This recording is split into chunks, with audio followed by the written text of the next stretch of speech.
How much history can a house witness? A country house in Kent, Chartwell. Chart in Old English means rough ground. It is said Henry VIII courted Anne Boleyn here.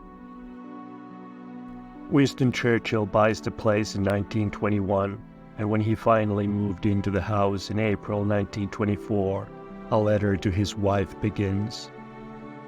This is the first letter I have ever written from this place, and it is right that it should be for you.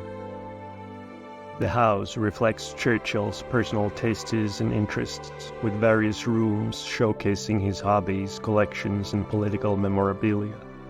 Visitors can explore Churchill's study, library, and the art studio, where he pursued his passion for painting.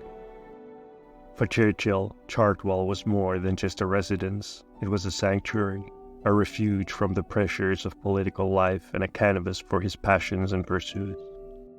Churchill, an avid gardener, spent much time working on the grounds.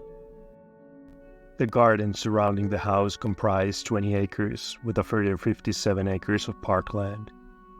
It is here in the garden where Lord Beaverbrook, Lord Camrose, and Brendan Bracken, walking the lawns, agreed to try to ensure a press blackout to prevent any reporting when Churchill has had a stroke. Churchill's studio was converted from a squash court in 1938. The studio was designed to maximize natural light, large windows and skylight allowing ample illumination for painting. Churchill preferred working in natural light. Today, the easels, brushes, canvases, and paints stand still as part of the exhibition with his books, photographs, and gifts received.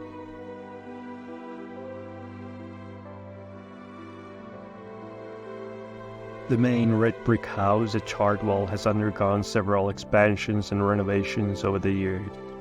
The house is a blend of styles combining elements of Tudor, Jacobean, and Victorian architecture.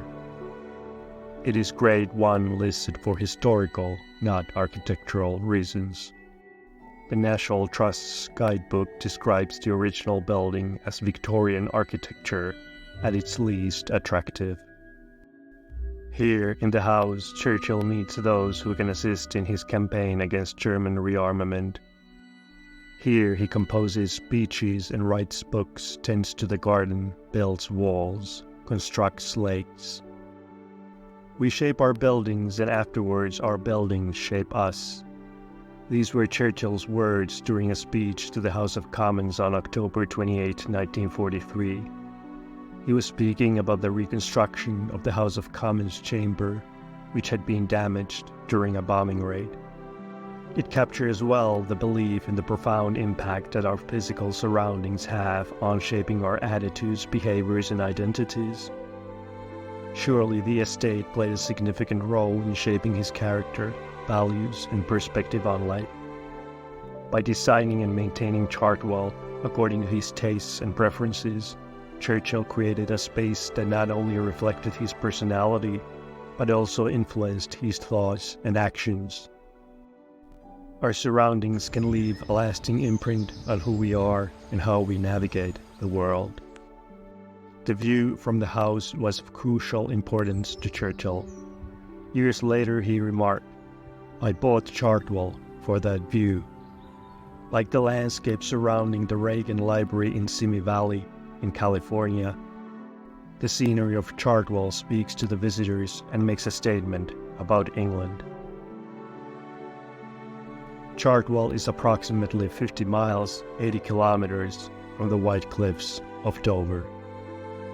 Today, the National Trust continues the tradition, as requested by the Churchill family, that there would always be a marmalade cat named Jock, with a white bib and 4 white socks in comfortable residence at Chartwell.